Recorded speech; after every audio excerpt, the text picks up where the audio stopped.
think their problem is, you know, in my opinion, over here at Army for Jesus. Sorry, my hat's sliding off.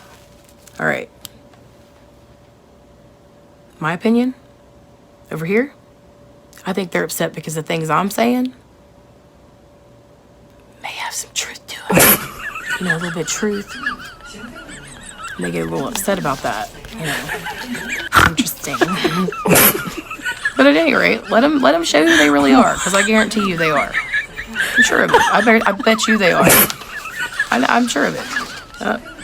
Guys, you're gonna see my wig's gonna be messed up in the back. All right, sorry. Anyway.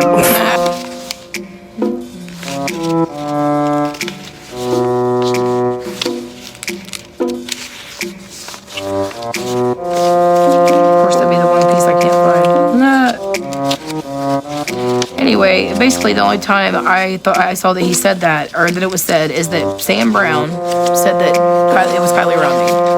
That it had definitely been, she had been, what did it say? She had been, guys, help me out here. Positively identified, that's what it is.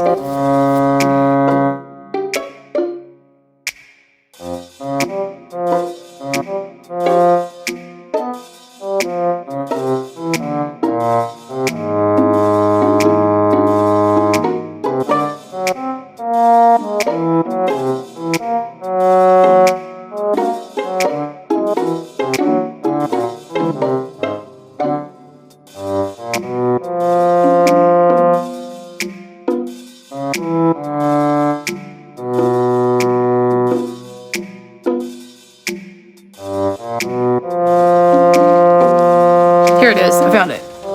Sam Brown.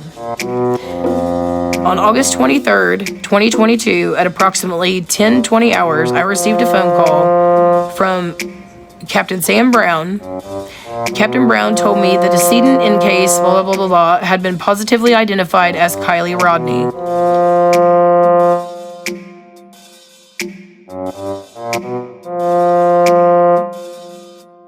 And I offered to meet with Daniel and Lindsay, and they both told me to update them over the phone. I told Daniel and Lindsay the decedent had been positively identified as Kylie Rodni. Oh, I see now. Sam said so. So, obviously, positive proof right there, guys.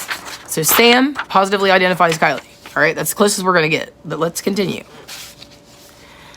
I collected the following items of jewelry. Okay, so we'll go back to the jewelry in a second.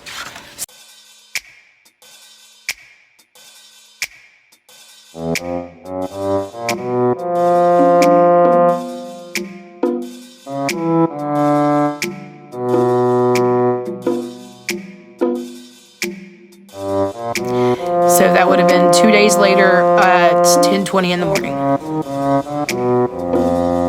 So I'd like to ask Sam Brown how he verified that. That's interesting. It's interesting to me, guys.